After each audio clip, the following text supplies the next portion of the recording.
एकादशी आणि दुप्पट खाशी हे जरी खरं असेल तरीसुद्धा आज आमच्या बाबतीत तसं होणार नाही आहे, कारण आज आम्ही एकदम लिमिटेड मेन्यू बनवणार आहेत.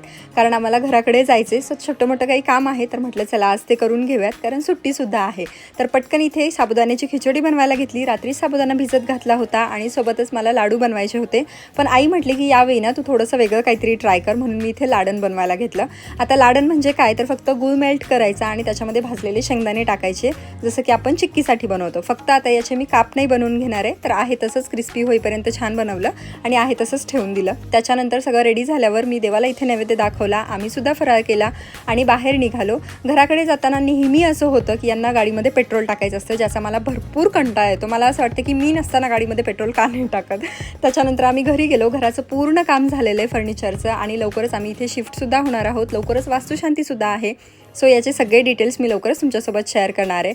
तिथलं काम झाल्याच्या नंतर आम्ही परत छान आवरून संध्याकाळच्या वेळेला मंदिरात गेलो. याचा फुल व्हिडिओसुद्धा मी चॅनलवरती अपलोड केला आहे, सो नक्की चेक करा. चलो बाय.